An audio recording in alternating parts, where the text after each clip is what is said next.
Hello friends, আজকে 2025 সালের মহাকুম্ভ স্নানে আমরা কিভাবে পায়ে পায়ে খুব সহজে অল্প হেঁটে পৌঁছে গিয়েছিলাম সেটাই তোমাদের কাছে তুলে ধরবো। আমরা হোটেল নিয়েছিলাম প্রয়াগরাজ সঙ্গম স্টেশনের খুব কাছে। সেখান থেকেই বাঁ পাশের একটা ঢালু রাস্তা ধরে ব্রিজের ধার বরাবর কিভাবে সঙ্গমে পৌঁছে গিয়েছিলাম সেটাই তোমরা দেখতে পাবে। চলো বেরিয়ে পড়ি। বলে রাখা ভালো, আমরা কিন্তু আর্লি ইন দ্য মর্নিং, খুব সকাল সকাল সূর্য ওঠার আগেই বেরিয়ে পড়েছিলাম। তোমরা যদি এই অভিজ্ঞতার সঙ্গী হতে চাও, সঙ্গে থাকো শেষ পর্যন্ত। আমাদের হোটেল ছিল দারাগঞ্জে।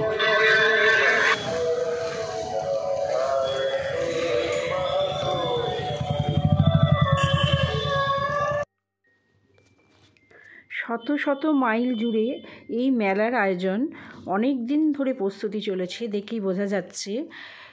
এখানে কোনো স্থায়ী কনস্ট্রাকশন নেই। শত শত মাইল জুড়ে শুধু তাঁবুর পর তাঁবু, আর হাজার হাজার লোক হেঁটে চলেছে। কে নেই আর কি নেই, হাজার হাজার লোক হেঁটে চলেছে অমৃত কুম্ভের সন্ধানে। কথিত আছে এই কুম্ভের জলে চান করলে হবে নাকি মোক্ষ লাভ, আর জন্মাতে হবে না এই পৃথিবীতে। সমুদ্র মন্থনে উঠেছিল অমৃতের ভাণ্ডার। সেই ভাণ্ডার নিয়ে দেব আর দানবের মধ্যে যুদ্ধ চলেছিল 12 বছর ধরে। তাই 12 বছর অন্তর হয় কুম্ভ মেলা। এই কুম্ভ মেলা 12 বছর অর্থাৎ 144 বছর পরে আয়োজন করা হয়। আমাদের জীবনে আমরা এই মেলাই দেখলাম প্রথম এবং শেষ মহাকুম্ভ মেলা। অসুরের তাড়া খেয়ে পালাতে পালাতে দেবতাদের হাত থেকে অমৃত কুম্ভের ভাণ্ডার থেকে অমৃত উছলে পড়েছিল 4টি জায়গায়, তার মধ্যে প্রয়াগরাজ একটি। এখানেই বসে কুম্ভ মেলা। রুদ্রাক্ষের শুকনো ডালে রয়েছে রুদ্রাক্ষের ফল। কস্তুরী মৃগের নাভিও রয়েছে। সারিবদ্ধভাবে তৈরি করা হয়েছে অস্থায়ী শৌচালয়। মাইকে ঘোষণা শুনে বোঝাই যাচ্ছে হারিয়ে গেছেন অনেকে। অসতর্ক হলেই হারিয়ে যাওয়ার সম্ভাবনা। চলেছে হাজার হাজার লোক। অসংখ্য সাফাই কর্মী প্রতিনিয়ত কাজ করে চলেছে এই অঞ্চলকে পরিষ্কার রাখার জন্য। ঠাকুরমশাইরা পাত্র হাতে কপালে এঁকে দিচ্ছে তিলক।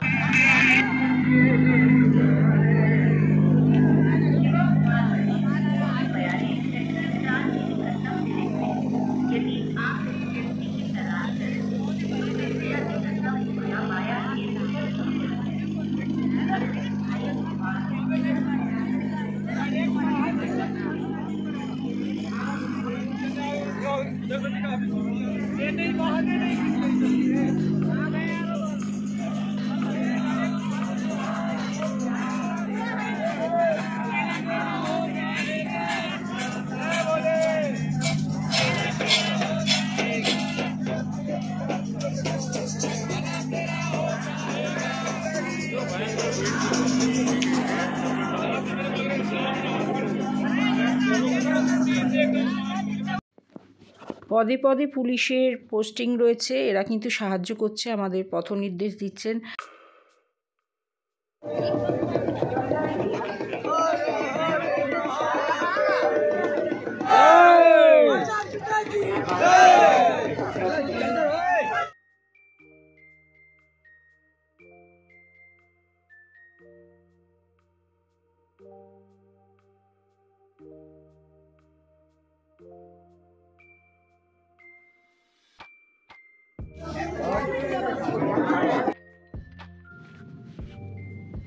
এটা নন্দীদ্বার।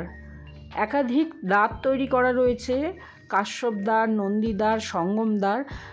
পথের নির্দেশিকা দেয়া রয়েছে সাইনবোর্ড টাঙিয়ে টাঙিয়ে। আর পুলিশরা তো সাহায্য করছেনই, তাদের জিজ্ঞাসা করেও এগিয়ে যাওয়া যায়। সব থেকে জনস্রোত যেদিকে, সেদিকে এগিয়ে গেলেই আমরা পৌঁছে যাব ত্রিবেণী সঙ্গম।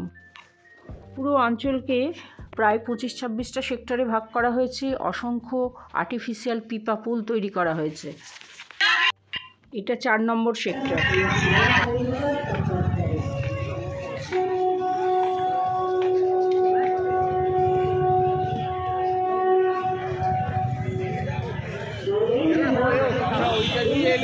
হ্যাঁ, হ্যাঁ এই গেল। ঠিক আছে।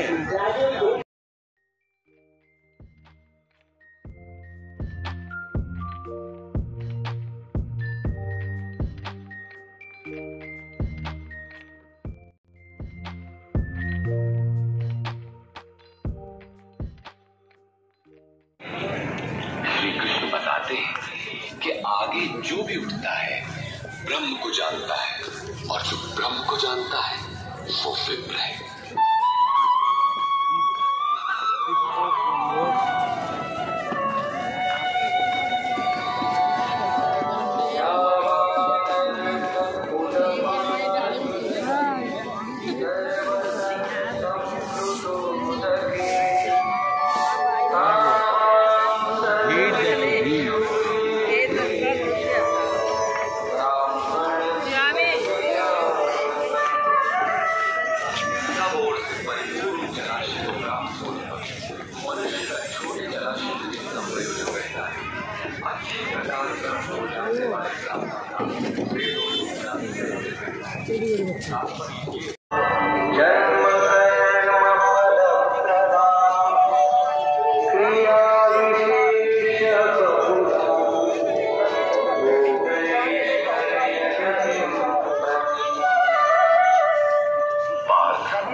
वेदवादरता, वेद के वाक्यों में अनुरक्त, स्वर्ग पराहत, स्वर्ग को ही परम लक्ष्य मानते हैं कि इसके आगे कुछ है ही नहीं।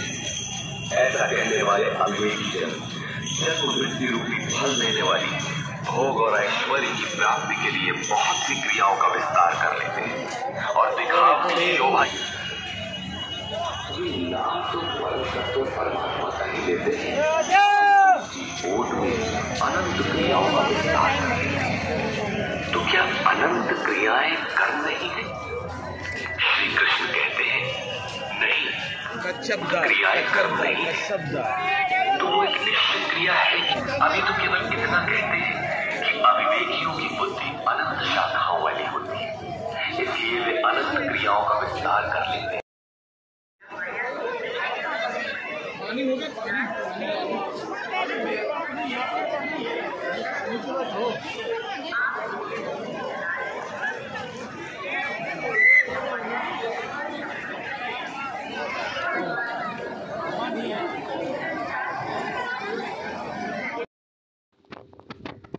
এখানে গঙ্গা, যমুনা আর সরস্বতী এই 3 নদীর মিলন হয়েছে। সরস্বতী অন্তঃসলীলা, তাকে দেখা যায় না, কিন্তু গঙ্গা আর যমুনার দুটো নদীর যে আলাদা কালার সেটা বোঝা যায়। সরস্বতী মানে জ্ঞানযোগ, আমাদের অন্তরে জ্ঞান থাকে, জ্ঞানকে বাইরে থেকে দেখা যায় না। গঙ্গা কর্মযোগ আর যমুনা হলো ধর্মযোগ, ধ্যান সাধনা। এই কুম্ভে স্নান করে পুণ্য কতটা হলো জানি না, মোক্ষ হবে কি না তাও জানা নেই, তবে অবশ্যই অদ্ভুত একটা প্রশান্তি নিয়ে ফিরেছিলাম। শরীর মন জুড়ানো একটা শীতল শান্তি অনুভব করেছিলাম, আর মনে হয়েছিল যেন অদ্ভুত একটা শক্তিতে ভরে উঠেছে শরীর মন। যারা আসতে চাইছেন কিন্তু পিছিয়ে পড়ছেন, ভিড় দেখে ভয় পাচ্ছেন, বলবো বেরিয়ে পড়ুন, শাহী স্নানের দিনগুলো বাদ দিয়ে বেরোন। হোটেল নিন সেক্টর 3 কিংবা সেক্টর 4-এ, আর না তো যমুনা ঘাট কিংবা বোটিং ক্লাব থেকে বোটে আসুন যদি না হাঁটতে চান। শাহী স্নানের দিনগুলোই কিন্তু বোট চলে না। নির্ভয়ে বেরিয়ে পড়ুন, এখনও রয়েছে আরও কয়েকটা দিন। প্লেনের টিকিট কেটে আর হোটেল অবশ্যই বুক করে তবেই কিন্তু বাড়ি থেকে বেরোবেন।